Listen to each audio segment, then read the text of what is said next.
The sky ripped open with a sound that didn't belong in a quiet morning. Deshawn froze on a wooden dock, his fishing line still in hand, as a silver private jet came limping across the clouds, tilted, smoking, and dropping fast. His 10-year-old son, Malik, looked up from his backpack and whispered, "Dad, is it gonna fall?" Before Deshawn could answer, the right engine exploded. A flaming chunk spiraled into the lake. The jet dipped nose first, fighting for life, but gravity didn't care. It slammed into the water with a violent splash, metal screaming as smoke rolled across the surface. Malik grabbed his father's arm. Someone still inside. Then came the moment that hits every black father in America. The choice between staying safe or running into danger, knowing someone might still blame him. Deshawn didn't think twice. He kicked off his boots and dove. The water was freezing, thick with fuel. He pushed through floating luggage and shards of metal that sliced his arms. The cockpit was half submerged, glass shattered. A white woman, mid-30s, expensive suit unconscious, was trapped behind the crumpled controls. He slammed his elbow against the cracked window. Once, twice, again. Pain shot through him, but the glass finally gave. Water rushed in. He grabbed her under the shoulders and fought upward, lungs burning. Just as black spots crawled into his vision, they broke the surface.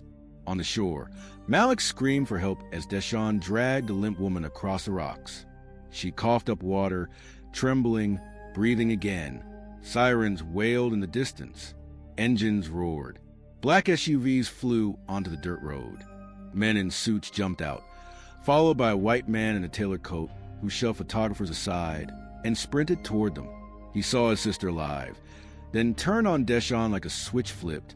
"What did you do to her?" he barked. "You people always think you can get close to us." Deshawn stared, stunned, exhausted, bleeding, yet somehow already being treated like a suspect instead of the man who saved a life. If this already made your blood boil, hit like and subscribe right now, because stories like this are still happening and the world needs to hear them. Deshawn woke before sunrise like he always did. His arms were sore, his knuckles scraped, and the smell of lake water still clung to his clothes. Malik sat at the wooden kitchen table, quietly eating cereal.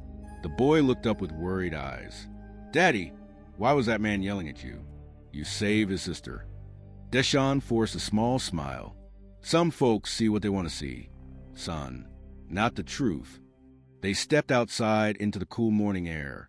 The cabin sat alone near the tree lean, surrounded by silence, usually peaceful, but today it felt heavier. Every ripple in the lake reminded him of the crash. Every mark on his arms reminded him of the woman he pulled out. At the general store in town, the atmosphere shifted. People stared longer than usual. A couple whispered near the freezer aisle. An older white man froze when Deshawn walked past, then quietly pulled his wife closer. By the counter, a woman murmured just loud enough, "That's him, the one from the crash." "Yeah," another replied. "But why was he there first? Doesn't make sense." Deshawn kept calm, paid for the bread and coffee, and walked out without a word. Malik followed, head lowered. On the drive home, Malik finally asked, "Why do they look at you like that?" "Because some people don't understand us," Deshawn said softly. "And when they don't understand you, they make up their own stories." When they reached the cabin, the lake glittered like nothing had happened. But the silence didn't last long. 2 black Cadillacs rolled down the dirt path, engines smooth and expensive. Deshawn tensed as the doors opened. The woman he saved stepped out, clean clothes, bandaged jaw, steady on her feet. Behind her were 2 assistants and another man with a tablet. She walked toward Deshawn with a calm, practiced confidence. "My name is Brooke Whitaker," she said, "and I came to thank you. You saved my life." Deshawn nodded. Anyone would have done it. "No," she replied. "Most people would have taken out their phones and recorded me drowning."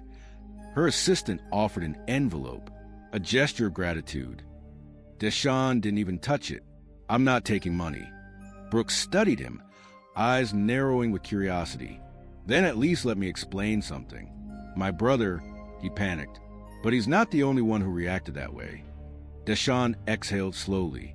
I know. She glanced at the lake. The crash wasn't random. Something went wrong on that plane. Something that shouldn't have. His jaw tightened. You think someone caused it? I don't know yet, she said quietly. But I know this.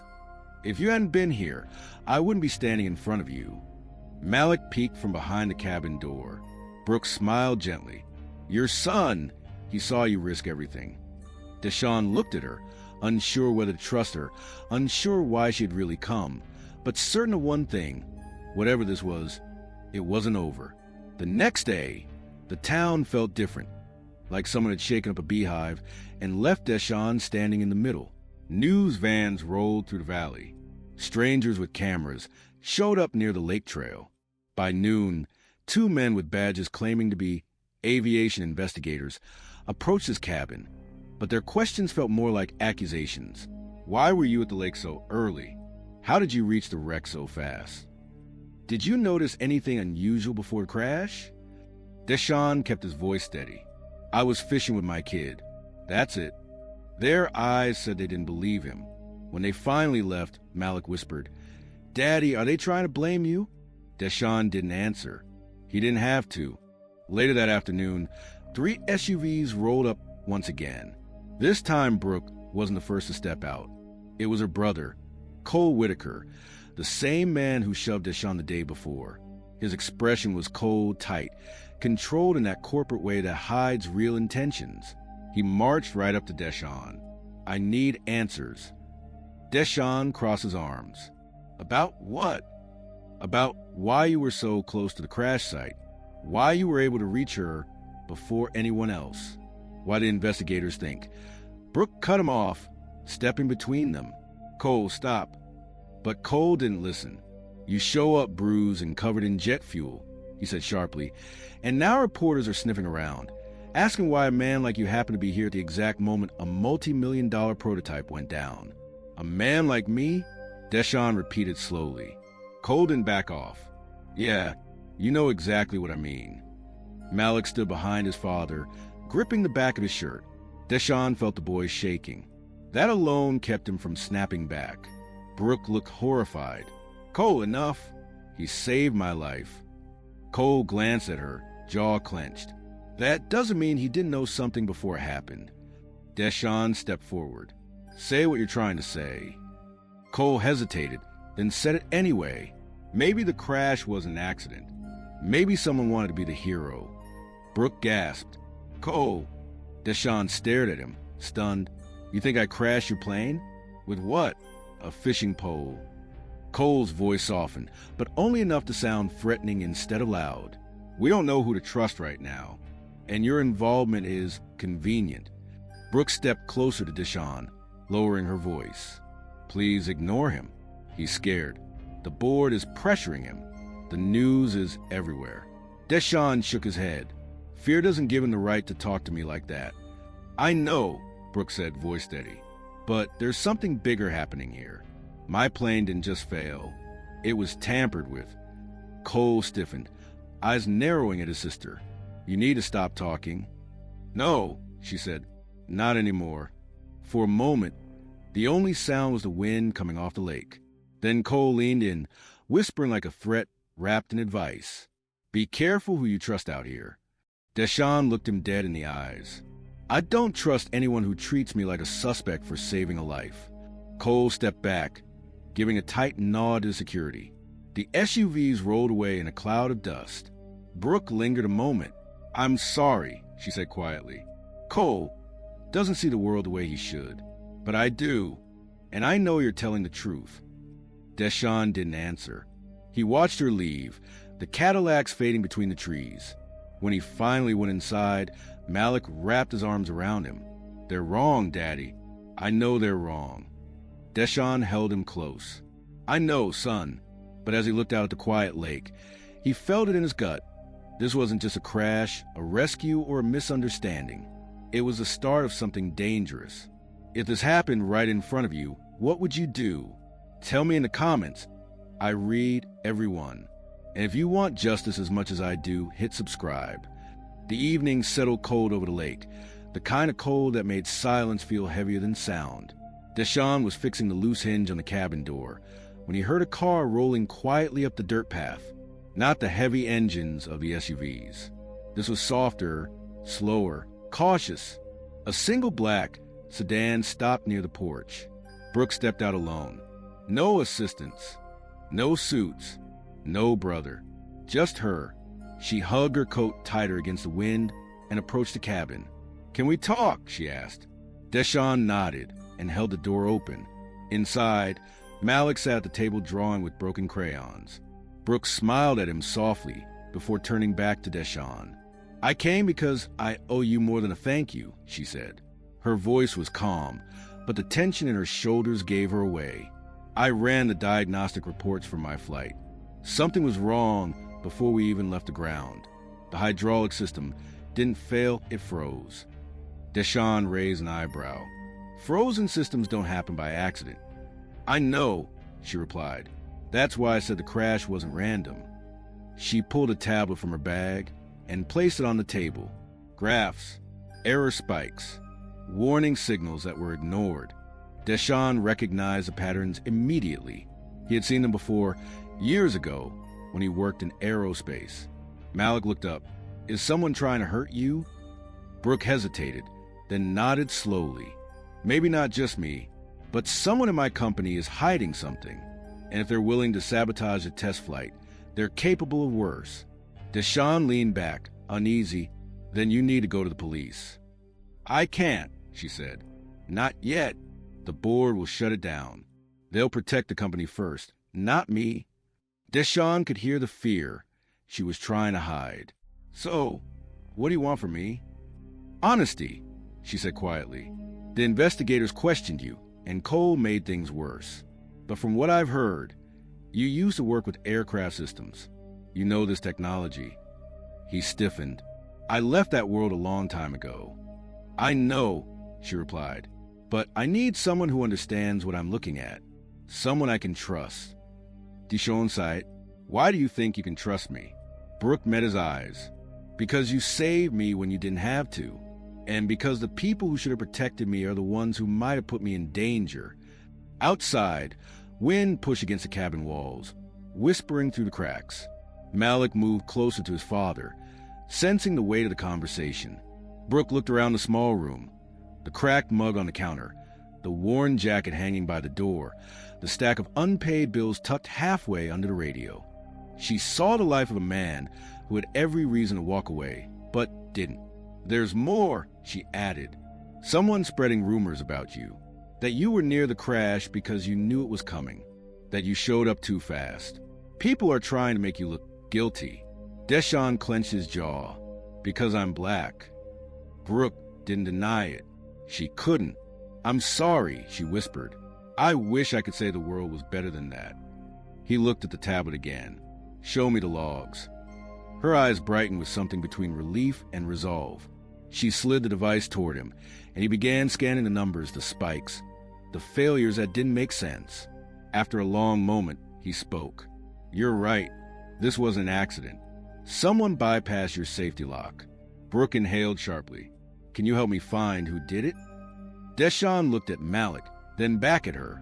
"If I step into this, there's no turning back."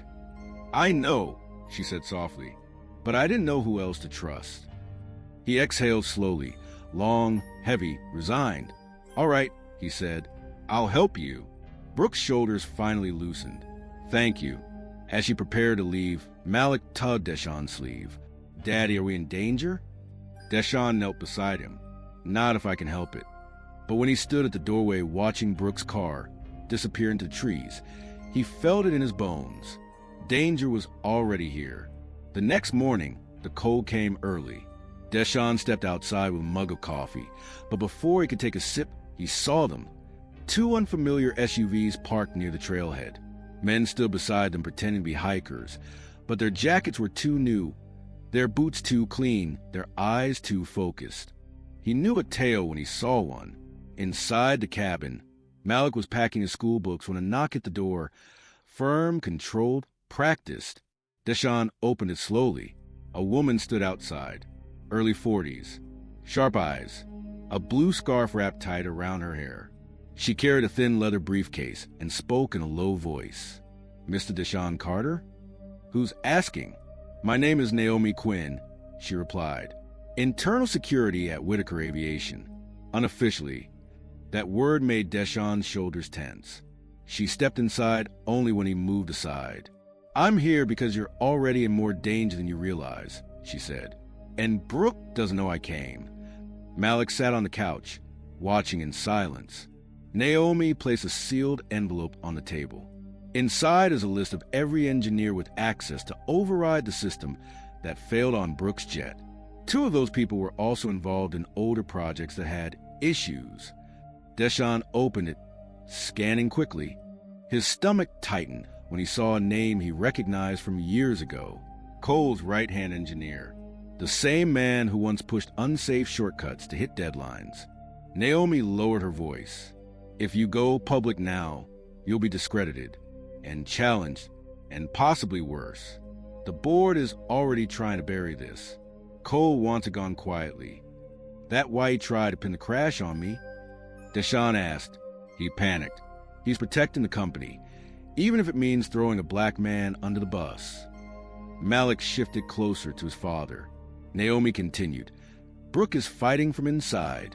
You're fighting from outside. And the people you're both up against have resources you don't want pointed at your home." Deshaun leaned back. "Why tell me this?" "Because Brooke trusts you," she said. "And because I used to believe this company could do good. Now I'm not so sure." A beat passed. Then she added, "Someone burned documents last night near your ridge. I found the ashes. They were searching for something, or warning you." Deshaun froze. Malik looked scared now, clutching his backpack. Before he could respond, a second knock at the door. Harder, angrier. Deshaun's instincts flared. Naomi stepped aside as he opened a crack. Cole stood there. His expression was tight, his tone knife-sharp. "We need to talk." Deshaun didn't move. "Why?" "To accuse me again." Cole ignored the jab, stepping inside without waiting. His eyes darted around the room, landing on Malik, then Naomi. "So this is what we're doing now?" Cole said. "Secret meetings? Evidence hunting." "We're doing what you should have done," Naomi replied. Cole's jaw clenched. "You think I don't know what's happening? You think I haven't been warned? Reporters are calling the board. Investors are panicking. And you," he jabbed a finger at Deshaun, "you're making everything worse." "I saved your sister's life," Deshaun said. "You'd think that counts for something." Cole didn't blink. "Right now, it makes you look more suspicious." Malik stood behind his father, his small hand gripping Deshaun's shirt. Naomi stepped forward. "Cole, stop this. You know there's more going on than a simple failure." Cole snapped. "What I know is we're one headline away from disaster. And if I have to choose between protecting my company and protecting a stranger, you'll pick the company," Deshaun finished. Cole didn't deny it. Instead, he pulled a white envelope from his coat and tossed it on the table. Thick, heavy, $50,000. Signed the non-disclosure. "Walk away. Today." Malik gasped quietly. Deshaun didn't even touch it. "You can keep your money," he said. "I'm not selling the truth." Cole's face twitched with anger. "You're making a mistake." "No," Deshaun replied. "You made the mistake when you let something like this happen on your watch." For a moment, Cole looked like he might explode. Instead, he turned and walked out, slamming the door behind him. Naomi let out a long breath. This is going to get ugly. Deshaun glanced at Malik, then at the envelope of names, then at the burned scraps Naomi had placed on the counter. "It's already ugly," he said. "Now we find the truth." Naomi nodded once. "Then I'll help you." As she left, Deshaun stood still, listening to the quiet cabin, the creaking wood, the distant wind. He knew the storm was coming. He also knew he wasn't running anymore. By the next sunrise, everything felt heavier, like the valley itself knew what was coming. Deshaun barely slept. He sat at the table studying the logs Naomi left behind, comparing them to his own old notes, matching Spike's signatures, overrides, and one truth kept repeating itself. This was an accident. It was engineered. Malik shuffled into the room, rubbing his eyes. "Daddy, are we still helping that lady?" Deshaun placed a hand on his son's back. "We're helping the truth, son." Before Malik could reply, headlights cut through the window. Another car was approaching the cabin. But this time, it wasn't Cole. It was Brooke. She stepped out wearing the same grim determination she had the night. She came with the truth. "We need to go," she said quickly.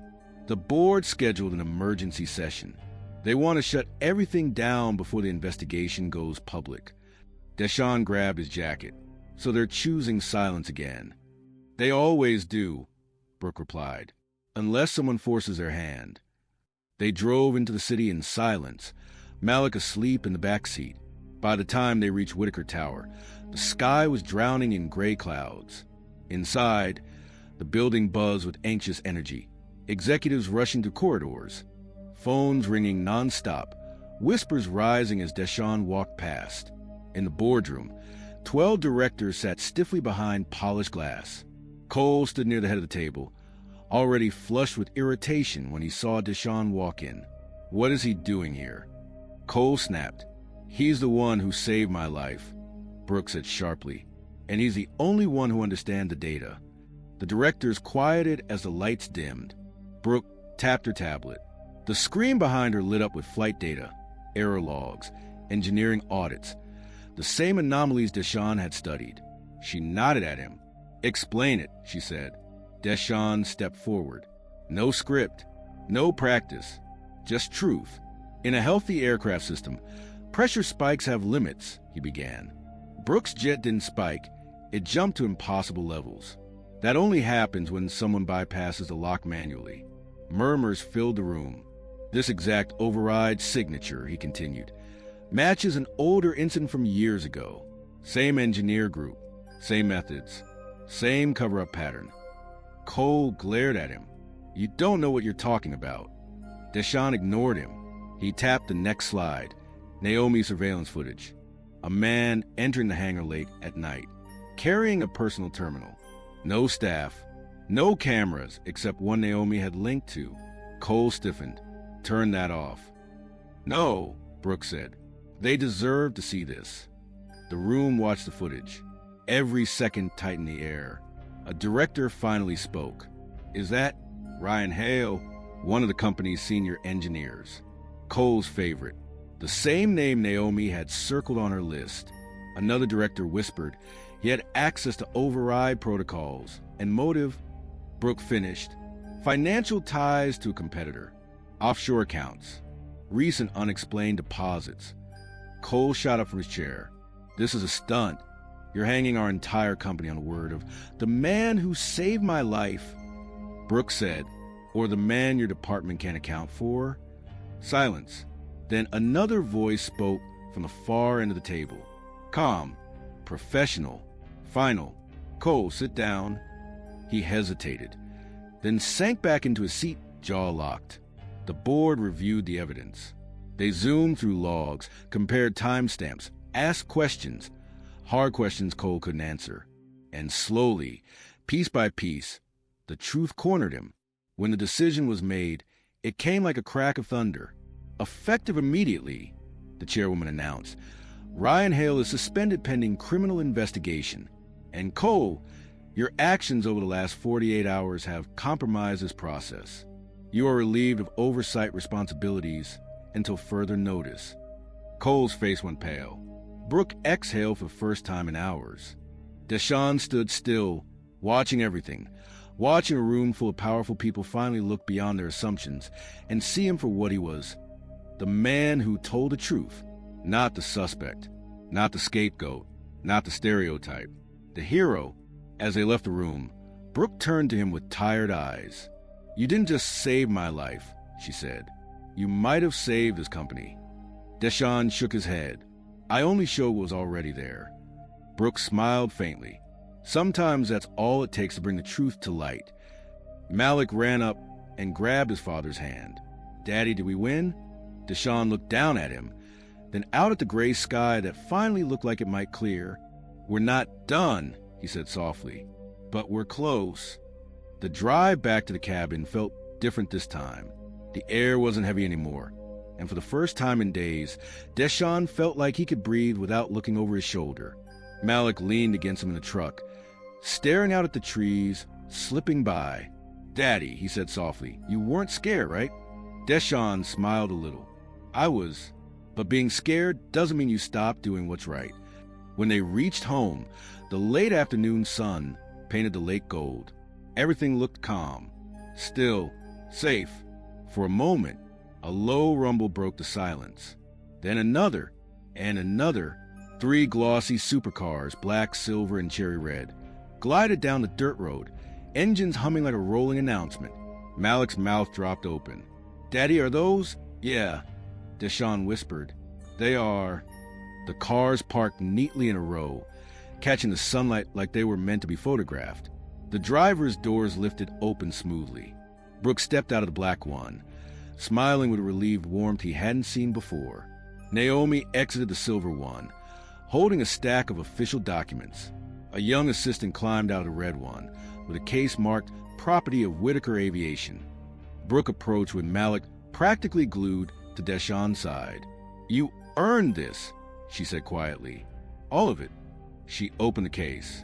Inside were keys, papers, a formal letter of commendation, a compensation package worth more than anything Deshaun had seen in his life. He didn't reach for it. "Not yet. I didn't help you for money," he said. Brooke nodded. "I know. That's why you deserve it." Naomi stepped forward. "The investigation is official now. Ryan Hale is in custody. Cole's been removed from all decision-making, and the board knows exactly who tried to do the right thing from the start." Deshaun exhaled, shoulders finally easing. "What about you two?" he asked. Brooke smiled. "We're rebuilding, and we want you consulting with us. Officially. You understand systems better than anyone we've worked with, and honestly, we could use someone with a moral compass." Malik tugged at his father's jacket. "Daddy, can we at least sit in the car?" Deshaun chuckled. "Go on." The boy sprinted to the black supercar, climbing in with wide-eyed amazement. Brooke watched him fondly. "He deserves good things," she said. "So do you," Deshaun replied. She paused, then added quietly, "My family has resources, but you have something money can't fake. Courage." She stepped closer. "If you hadn't been there, I wouldn't be alive. And now that the truth is out, I want the world to know what you did." Deshaun shook his head. "I'm not looking for fame." "I know," she said. "That's why people will believe it." A breeze rolled across the lake, cool and peaceful. Naomi gathered the paperwork and handed it to him. "Take your time. But the offer is real, and the danger you were in, it's gone now." Deshaun finally allowed himself a deep breath. A full one, the kind you only take when a fight is truly over. Malik popped his head out of the car. "Daddy, it has buttons everywhere." For the first time in what felt like years, Deshaun laughed. A real, full laugh. Brooke smiled. "He's going to remember this day forever." "Yeah," Deshaun said. "So will I." The sun dipped low, painting the sky orange. The lake rippled gently, untouched by chaos now. The air held nothing but calm. Not fear, not suspicion, not judgment, just peace. Deshaun placed a hand on the hood of the supercar, the metal warm from sunlight, and looked at the people who stood by him. Not because of what they needed, but because they finally understood what he was worth. This wasn't a reward. This was justice. If you believe this should never happen again, share this now. And to my USA, UK, and Canadian viewers, your voice is power. Use it.